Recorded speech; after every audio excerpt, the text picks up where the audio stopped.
Olá, turma, tudo bem? Hoje a gente vai falar sobre moléculas orgânicas. Na aula passada a gente falou sobre as inorgânicas, que foram água e sais minerais. E agora a gente vai falar sobre as orgânicas. E a gente vai começar falando sobre os carboidratos, tá? Vão ser um dos tipos das moléculas orgânicas que a gente possui e que a gente vai ver agora. A gente está no capítulo B2, na página 19 do livro de vocês. Vamos lá? Moléculas orgânicas, carboidratos. Esses tipos de moléculas, as moléculas orgânicas, elas sempre têm um átomo de carbono e um de hidrogênio, associados ou não a outros átomos e moléculas, tá? Então, sempre a gente vai ter presente um carbono, pelo menos, e um hidrogênio.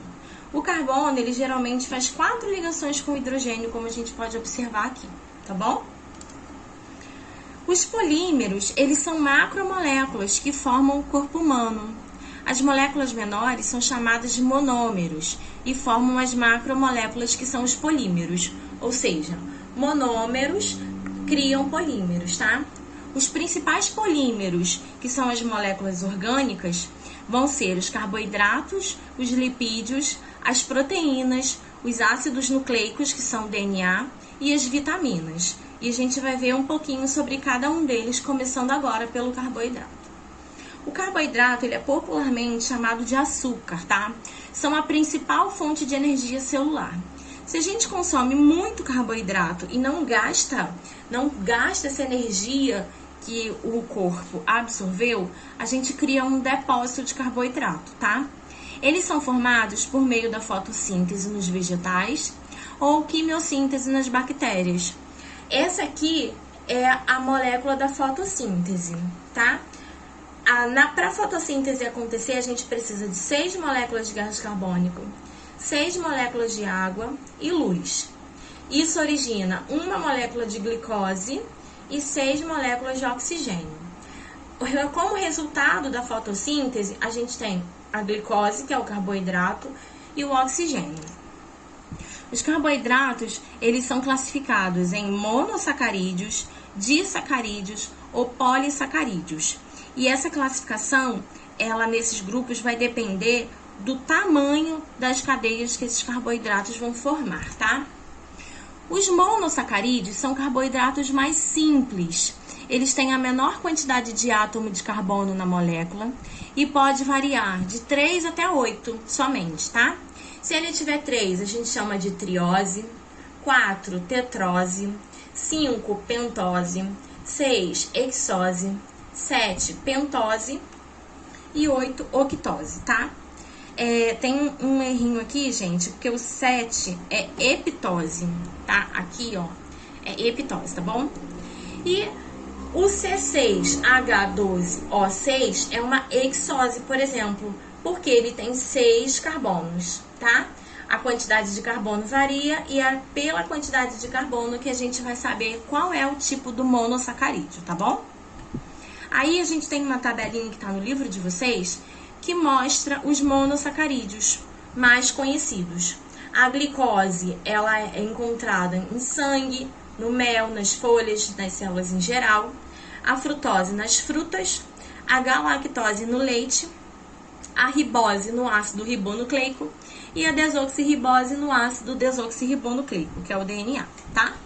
Aí a gente tem também uma formação de como acontecem a ribose, a desoxirribose e a glicose. Essas são as moléculas de monossacarídeos que a gente está falando, ok? É a representação dessas moléculas. Os disacarídeos, eles são formados pela união de 2 monossacarídeos com a perda de uma molécula de água. Então, monossacarídeos são até 8 carbonos e os disacarídeos são 2 monossacarídeos juntos, ou seja, até 16 carbonos, tá?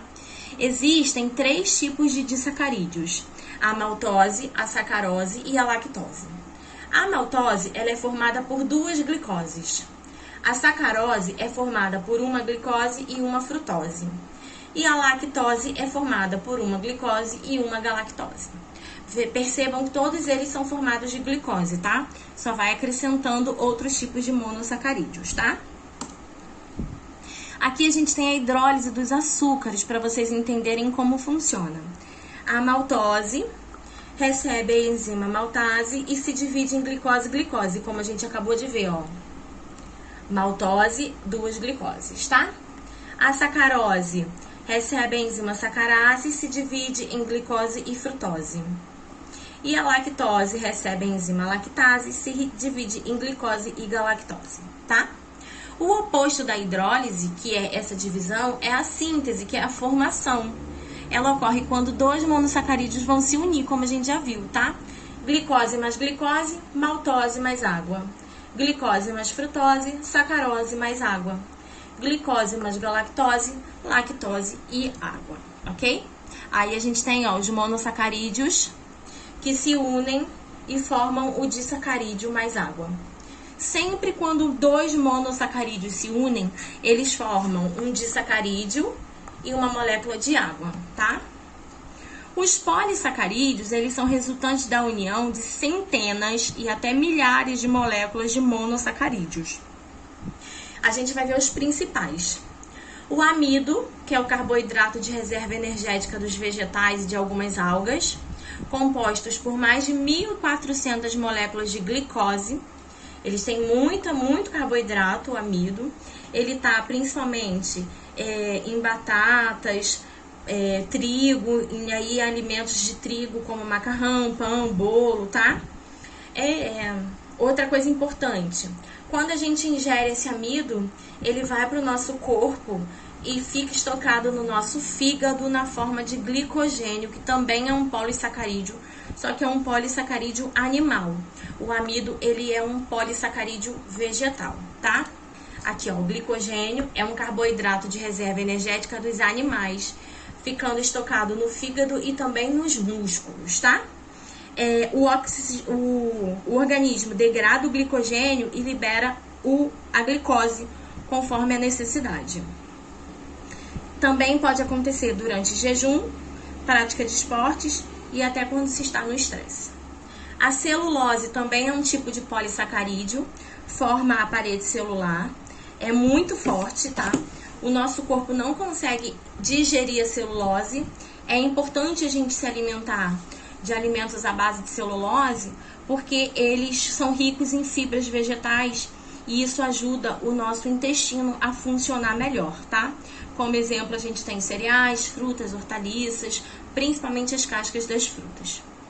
A quitina também é um polissacarídeo e ele compõe a parede celular de alguns fungos e a carapaça de muitos artrópodes, tá? O exoesqueleto dos artrópodes. Das baratas, das cigarras, eles trocam aquela casquinha é feita de quitina, ok?